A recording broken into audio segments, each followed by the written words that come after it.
This is Bob Andelman, and this is the Mr. Media Interview. When my daughter was born a little over 10 years ago, I was plunged into a world I never knew growing up as the oldest of 3 children. There was just enough difference in our ages, 5 years, that I never experienced much of my sister's interest as a child or teen. So here I am, a decade later, finding my way through girl stuff that was beyond my radar when I was a kid. Fortunately, my daughter's interests are broad. She's an aggressive soccer and softball player, but she also likes pretty clothes and playing the piano. And like her dad, she's got the comic book gene. Still, I was surprised this week when I asked her what she thought of Trina Robbins' latest GoGirl book, Robots Gone Wild. She eyed it suspiciously, not sure she wanted to read a comic book that wasn't in color. There aren't many comics titles specifically geared for girls, so the hesitation remained as she plumbed the pages. But pretty soon, she was deep into the book. In fact, it's the first book for which she's put aside rereading the Harry Potter series for the umpteenth time. That alone ought to tell you how much she liked it. Trina Robbins, the author of the GoGirl series of comics, joins us today as our guest. Trina, welcome to Mr. Media. Thank you. Appreciate your time today. Trina, is the preteen and the teen girl, is that a new reader of comics? I just don't remember any girls when I was that age being interested in comics. You don't remember because you're not old enough. But no, it is not a new reader of comics. There used to be tons of comics for preteens and teen girls all through the 40s and 50s and well into at least the middle to late 60s. And then they all disappeared in favor of superheroes, which girls basically are not interested in. The average girl is not interested in superheroes. So suddenly, girls weren't reading comics anymore because there were no comics they wanted to read. What were they reading in the 40s, 50s, and 60s? What were some titles? They were reading comics about teenagers, usually about teenage girls, although they read Archie because they could, a lot of you talk to a lot of women of a certain age, ask them what they read when they were a kid, and they read Archie comics, but they won't call it that. They'll say, oh, yeah, I read Betty and Veronica, because that's who they related to. And there were other titles. Marvel, Stan Lee, the editor of Marvel, who has given us Spider-Man and the X-Men and the Fantastic Four in the 40s, gave us so many teen titles. The biggest 2 were Patsy Walker, which was about a teenage girl, and Millie the Model, which lasted a long time. You'll find a lot of people who remember Millie the Model because it lasted through the mid-70s. Archie Comics also gave us Katie Keene, who was a model and who girls just loved Katie Keene and used to send in drawings and designs for her clothes. And again, you find women past a certain age, and they'll all tell you they loved Katie Keene when they were little girls. And didn't Marvel eventually bring Patsy Walker back, but like as a superhero or something? Oh God, the less said about the better. I am actually old enough to remember the comics in the 60s that you're talking about. That there were those things, and there was another one I remember late. I guess it was into the early 70s. There was a Marvel comic, I think, Night Nurse or something like that. Oh, Night Nurse, yes, that was right? That was part of kind of their desperate attempt to regain the girl audience, but at that point it was too little too late. Well, and why has it taken 30 years for comics publishers to rediscover women? Does it have something to do with the Japanese influence? It has everything to do with the Japanese influence. Up until manga arrived on our shores, American comic editors and publishers suffered from a kind of collective amnesia and used to say, well, girls don't read comics. I mean, I have some unbelievable quotes from them. They actually said, well, girls' brains are wired in a different way, so they just don't get comics. Somehow it never, ever occurring to them that girls weren't reading comics because girls are not interested in overly muscled guys with square jaws punching each other's out. Somehow they just didn't see that at all. They just saw girls don't read comics. But now we have all these incredible manga, shoujo manga, which is the Japanese term for girls manga, and the girls are eating them up. You go into any chain bookstore like Borders or Barnes & Noble, you go to the graphic novel section, you see these teenage and preteen girls sitting on the floor surrounded by manga, reading them. I did not know that that's what shoujo meant. See, I've learned something already today. Manga, and the boys are called shonen manga. And there is definitely crossover. Girls read shonen and boys read shoujo. I feel like a giant light bulb just went on over my head now that I understand that, because it shows you. I mean, it's the generation I am. I guess I never stopped to understand what those two meant. Now you know. Yeah, I feel greatly enlightened. Now let's talk about GoGirl, Sure. which I mentioned before we actually started the interview that my daughter really enjoyed. For those who may be scratching their head who don't know GoGirl like they know Betty and Veronica, could you tell us a little bit about who GoGirl is and a little about the adventures?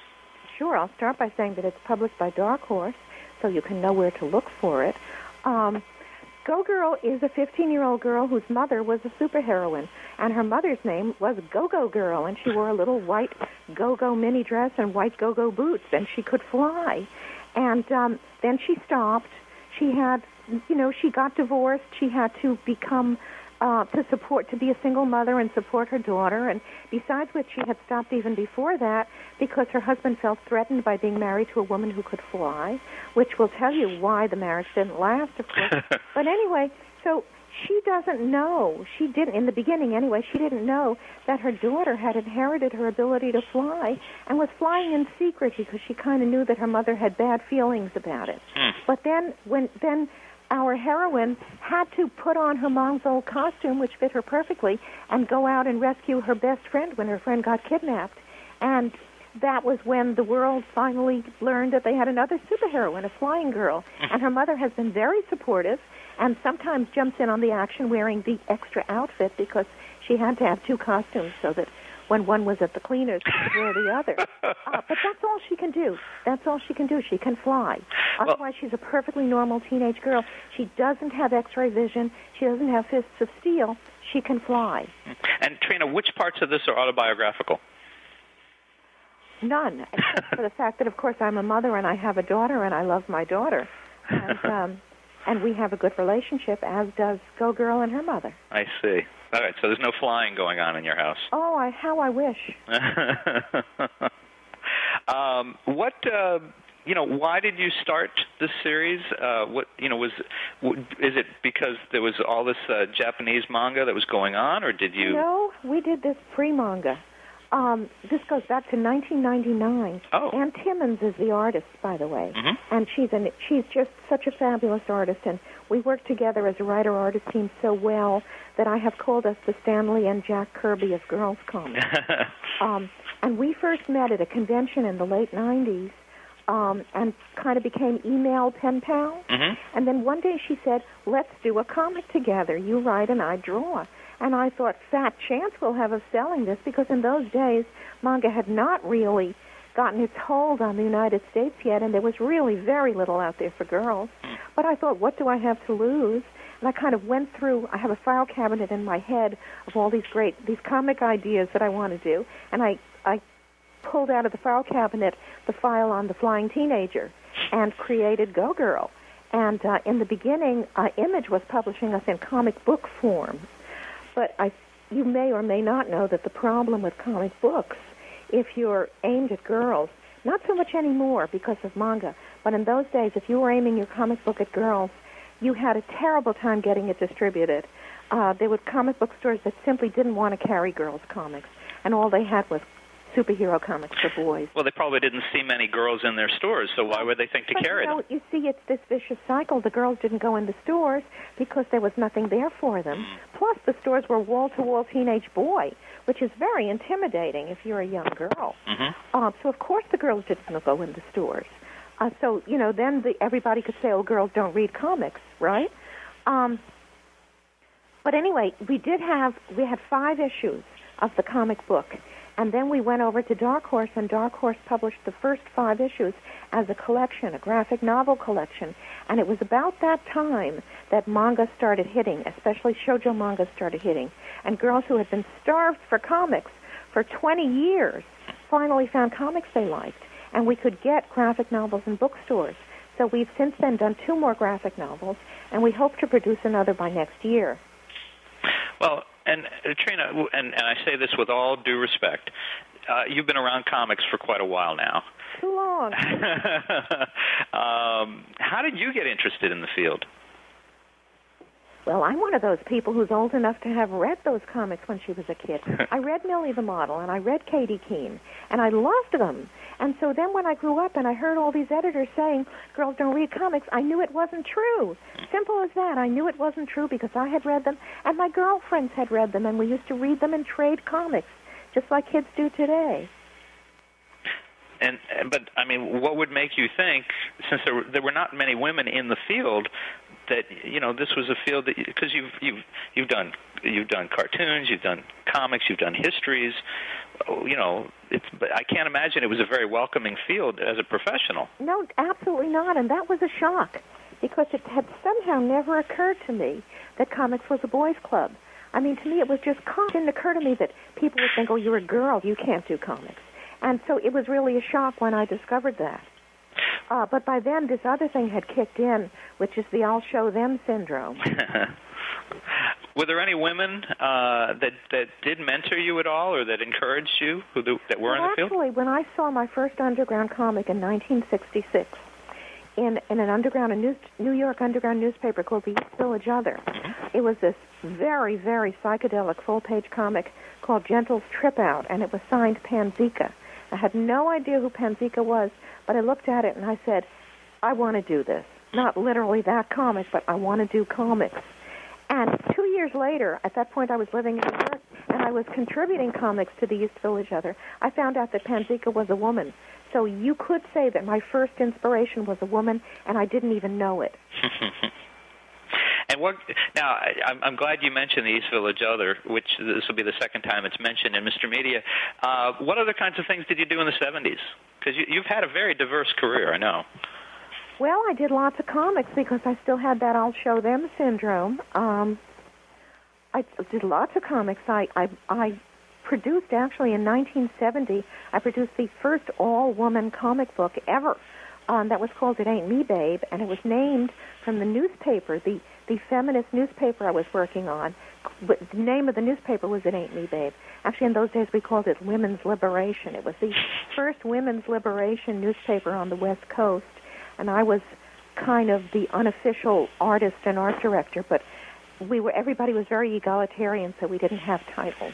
It's hard to believe that term has in some ways, become an antique. You don't hear it very much anymore. Women's liberation? Yeah. Of course not. It really dates you, doesn't it? Yeah, it really does. If some old guy says, oh, yes, I'm on the side of you women's libbers, you know how old he is. Or, I'm hearing you say that, and I'm thinking of Archie Bunker making cracks about it. That's... he used to use that term, didn't he? Oh, yeah, and not, kind of the way Rush Limbaugh would refer to... Feminazis. Feminazis, thank you, yeah. Same, generation apart, but same basic attitude.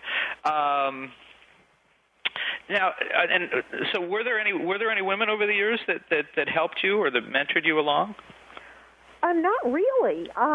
There weren't any around to help me or mentor me, but I've been inspired by a lot of early women cartoonists whose work I've researched and whose stories I've looked up and researched. I mean, I've just been inspired by what they did.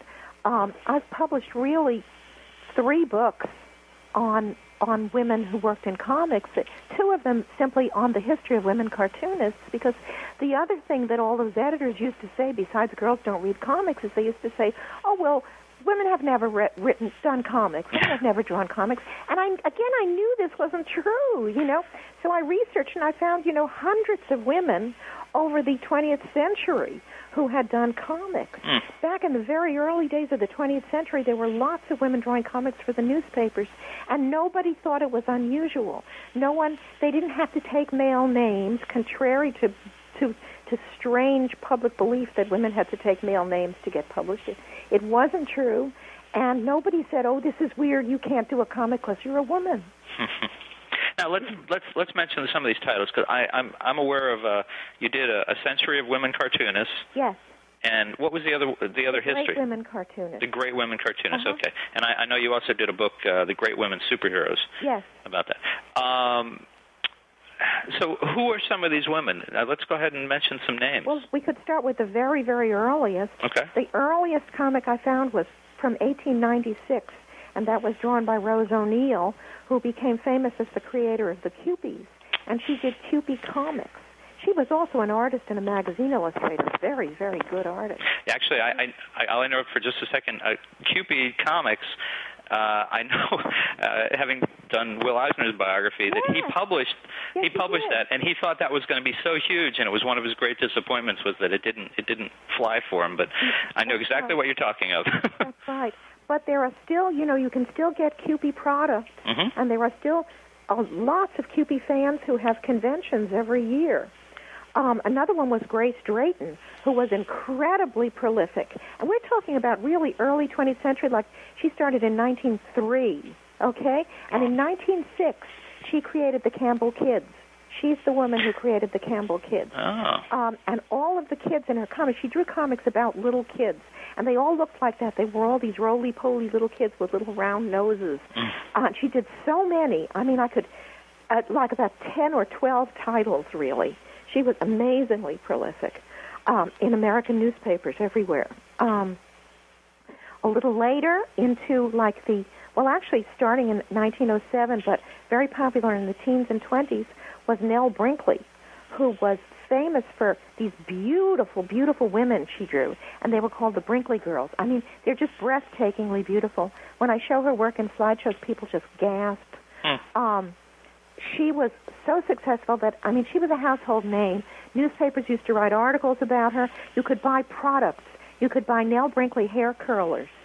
The women she drew used to have this wonderful curly hair. I guess the idea was if you bought these hair curlers, you could have hair like that, too.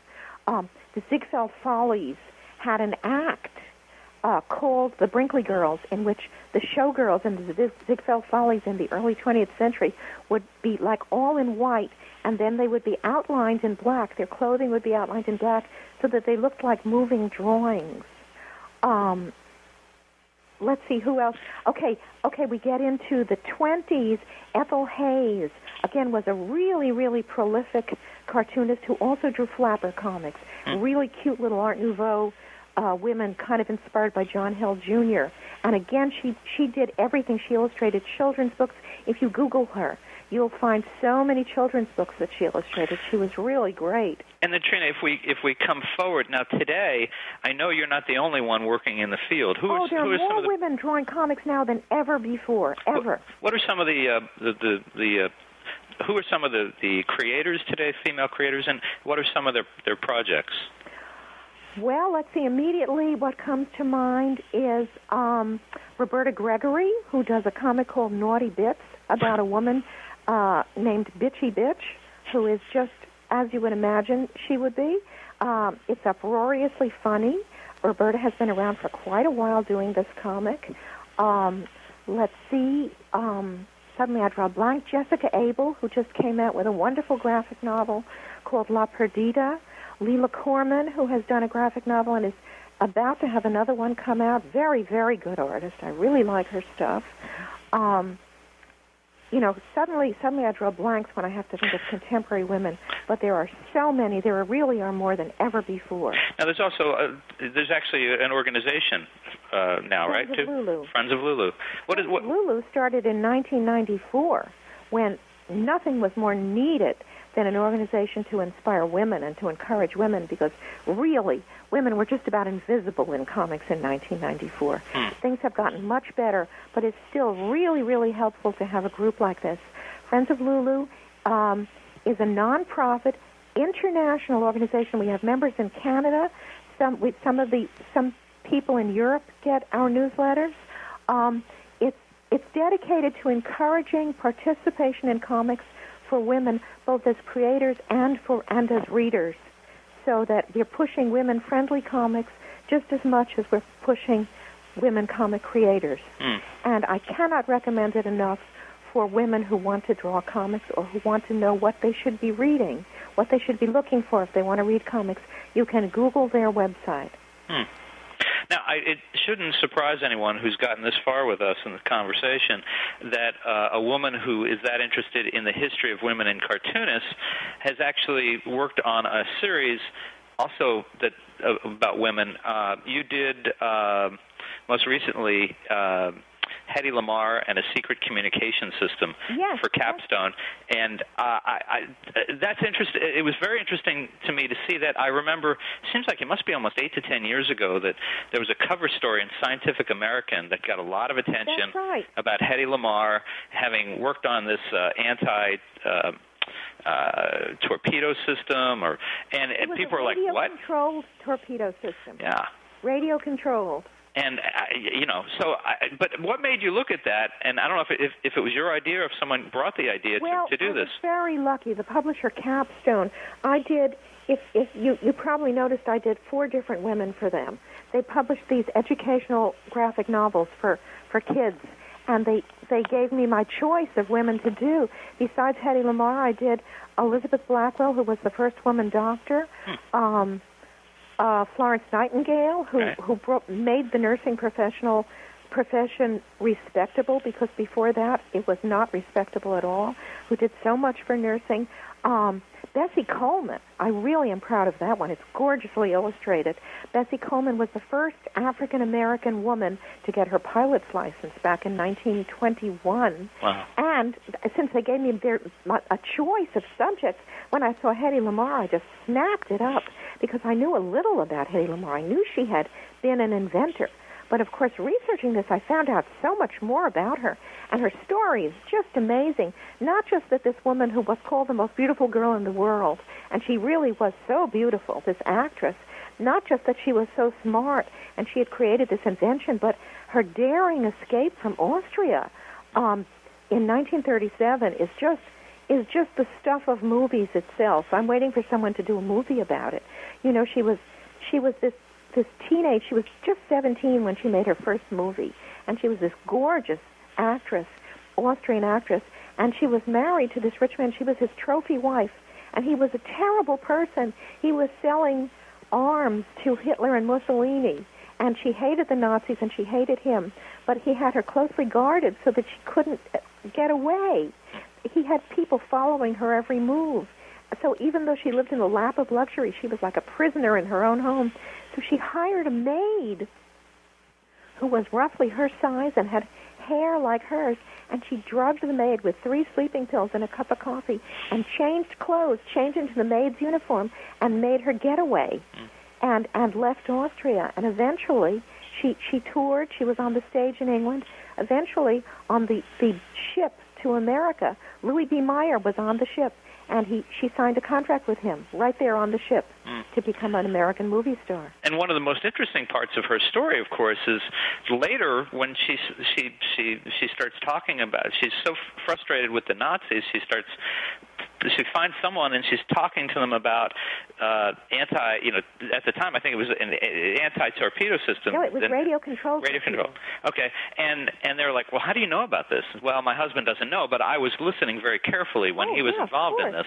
Everyone thought that just because she was beautiful, she was stupid. Right. It was a great story. And this was another one. My daughter read that this week too, and it just was like real interested. And you can just see. You can see the little light going on in the little girl's eyes in the head going, wow, when they say I can do anything, I can really do anything. I mean, I assume that's part of what you're getting at with these books. That's what I hope. That is exactly the result that I hoped for in these books that I wrote. Yes. It works. I mean, I think the more kids the girls especially that have access to this. I know I've been stocking my daughter's shelf for when she's a little older. Anytime I see something about women accomplishing things and getting, even more important really, is getting recognized for it, I'll just slip something up into her shelf, up in the top of the closet, and eventually she'll be old enough to, what is that stuff up there? And, climb up and take a peek.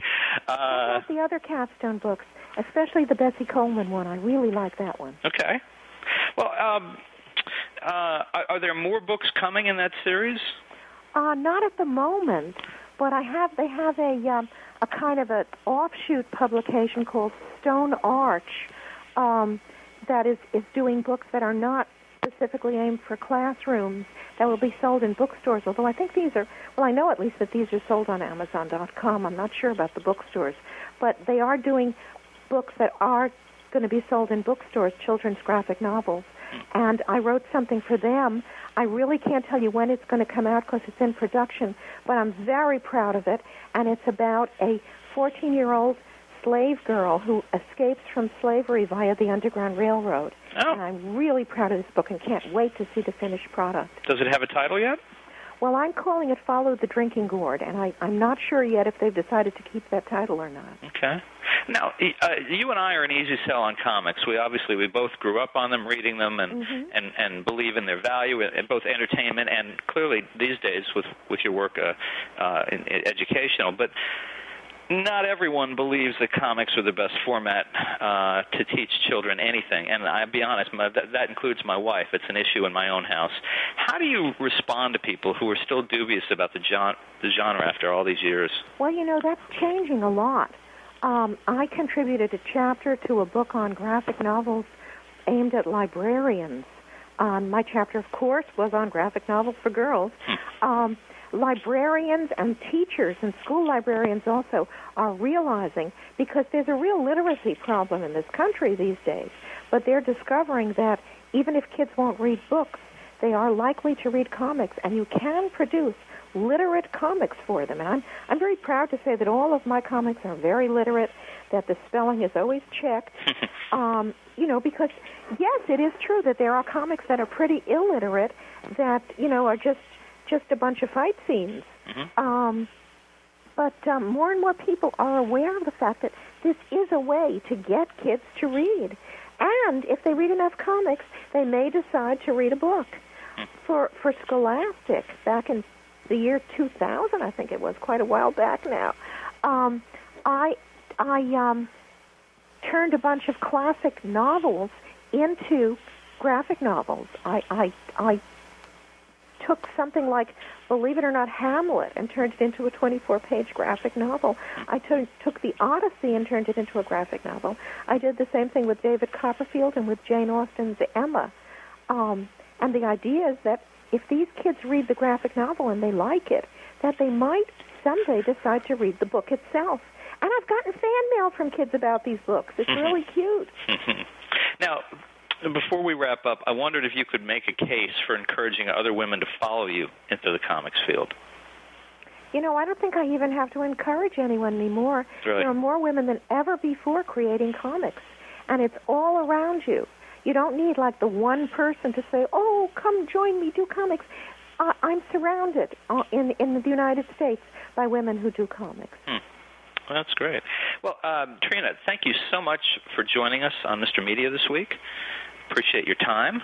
Thank you for having me. And folks, if you'd like to know more about Trina Robbins and her books, check out her website. It's www.trina, it's Trina, Robbins, 2Bs.com. Again, www.trinarobbins.com. And once there, you can also order autographed copies of her books. And, folks, if you'd like to keep up with Mr. Media's Friday interviews, you can subscribe to the site via email at www.mrmedia.com. You can also subscribe to the audio feed in the podcast section of iTunes. Thanks for joining us. Please come back next week for another Fridays with Mr. Media.